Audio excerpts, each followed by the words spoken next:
Pablo Fajardo is the remarkable young lawyer from eastern Ecuador who took on mighty Chevron over the pollution of a huge tract of Amazon rainforest on behalf of his own people who lived there.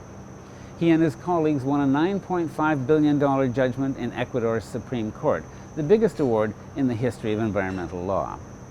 Chevron fled the country, so Fajardo and his colleagues are now suing in Argentina, Brazil, and Canada to collect what's owing to their clients. La Amazonía en su conjunto.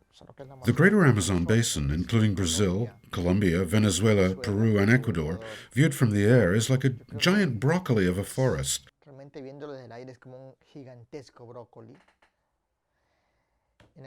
That is so beautiful, so diverse, so full of life. Tan diversa, llena de vida. It contains not only a diversity of plants and animals, but of people, human beings who've lived here their entire lives.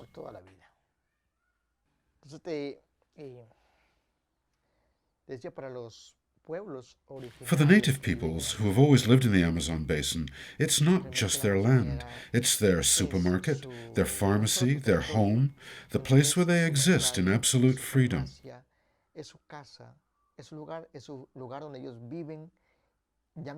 They lived from and took from the forest only what they needed, because they did not want more. They had everything. They had their entire lives.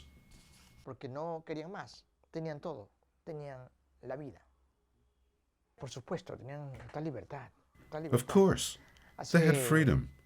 Total freedom. Whenever one talks to the elders of any of the native peoples, whether Sequoia, Cofan, they say that is the most serious thing that the oil industry took from them. They say, now we are not free. Before, we could move freely through the forest, across the rivers, without any problems. Now we are not free. In fact, the Cofan people were the first group to gain territorial recognition from the Ecuadorian state in 1974.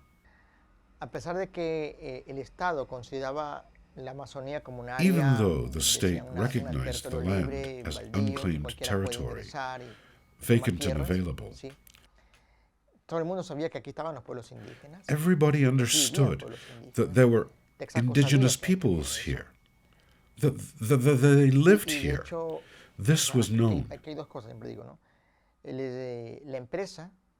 The company's operations were criminal and perverse, but the state was an accomplice in these violations of the indigenous people's human rights.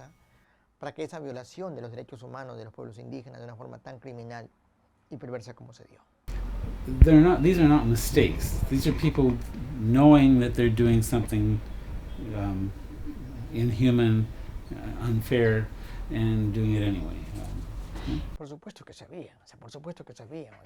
Of course they knew. Of course they knew. The company knew what it was doing. It knew it was polluting.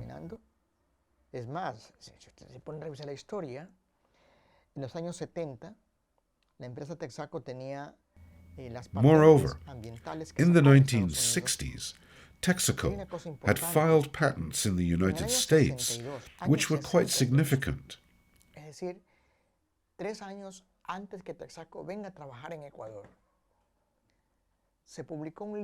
In 1962, 3 years before Texaco came to extract oil in Ecuador, they published an industrial handbook that included a chapter on how to extract oil without contaminating water or the environment. It includes lovely illustrations of how to treat the water and re-inject it underground without contaminating, and how to treat the gas byproduct. Truly a very important guide of how to conduct oil operations without harming the environment. Notably, the book contained this special chapter on how to extract oil responsibly, which was written by Texaco technicians. Texaco technicians offered training around the world on responsible operations, yet they never applied these techniques in the Ecuadorian Amazon. Why? Pablo Fajardo, clearly one of the most remarkable environmental lawyers of our day. In connection with our Green Rights film project, the Green Interview has lately been interviewing green lawyers from around the world.